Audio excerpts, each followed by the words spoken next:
Hello and welcome to episode number 93 of the Daily Sales Message, where each and every single day for at least the last 93 days in a row now, and I might stop saying that bit when we get to 100, it's getting a bit boring, isn't it? But for the last 93 days in a row now, we've provided you with a piece of simple and actionable advice that's designed to help you feel more confident and sell more stuff. If you're new around here, my name is James Newell and I teach people how to sell for a living. And for me, it comes in two very distinct components. It starts with having a clear sales message. You have to be able to articulate what you sell nice and clearly. And then secondly, it comes down to having selling confidence. You have to have the ability to be comfortable and relaxed in a selling situation. In this episode, number 93 of the Daily Sales Message, we're talking about this, mirroring back questions to your buyer. So when your buyer poses a question to you, asking them, but doing it in a very respectful way, the very same question. For example, somebody might say, James, you're really expensive, bada bada ba. Okay, I appreciate that. Thanks for sharing that with me. How do you think we could overcome this? It's clear that you want to buy the product or service, but you're finding it expensive. So how do you suggest we overcome this? So by mirroring that question back, and we have to be very careful that we do it in a respectful way. We don't want to be rude or arrogant or condescending to people. But if we can mirror it back in a respectful way, the person, from my experience, 9 times out of 10, will actually tell you. And it's the equivalent of, if you imagine I'm stood right now in front of a big white blank wall. Somewhere on that wall is a bullseye. I don't know where it is.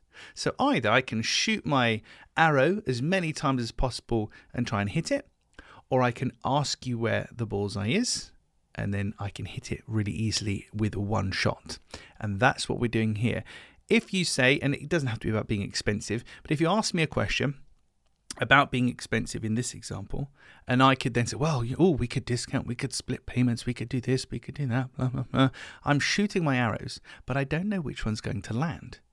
If I respectfully just push back in a little bit there and say, okay, how do you suggest we overcome this? What would work for you? And you say, well, could you split the payments in two? Could you take this off and do this and do that and blah, blah, blah. You are telling me where the target is. And then I can tell you if I can hit it. So it's a much more efficient way of doing things. But like I said, 9 times out of 10, this will work.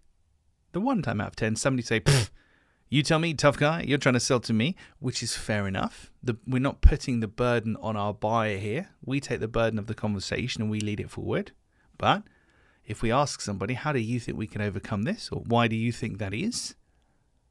Then often we can get a really good answer and that can help move things forward. Staying on the topic, I said it's not all about being expensive, but I'm going to give you another expensive example. So, hey, maybe it is all about being expensive. But another great example of this is when somebody says you're expensive and you say, well, why do you think we charge the way we do? Why do you think we're quote unquote expensive? And if you take the example of 2 different cars, we have a Rolls Royce and we have a Renault, for example. The Rolls Royce is 20 times more expensive than the Renault.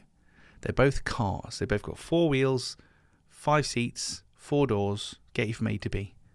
But we know why the Rolls Royce is 20 times more expensive. Even if you've never bought one, driven one, sat in one, even if you're not really into cars, you've probably heard of Rolls Royce. And you start guessing, why do you think it's more expensive? I don't know. Build quality, materials, residual value, it's worth more. The prestige of the brand, the support if anything goes wrong. Whatever you suggest is going to be right. And it kind of implies that you already know the answer. I'm getting all serious now, look at this. So when we push back to people and say, why do you think that is? Or how would you solve this? It's a super powerful tool. Most people don't do it because they're already terrified out of their minds to be in a selling conversation anyway. So they're definitely not feeling confident enough to start pushing back and questioning their buyer. That's a little bridge too far. But when you get into the more intermediary to advanced level of sales conversations, it's a really cool little mechanism, cool structure you can use to find out exactly how to move the conversation forward. Okay, that's it for this episode number 93 of the Daily Sales Message. Tomorrow in episode number 94, another one of my little sayings. Explanations are expensive. Explanations are expensive. I'm going to expand upon that tomorrow. And I'm going to save you some time and a whole lot of money by telling exactly how to overcome that issue. But you have to tune in tomorrow to find out more about that one. That's it for today. Appreciate you taking the time to listen. I'll see you tomorrow.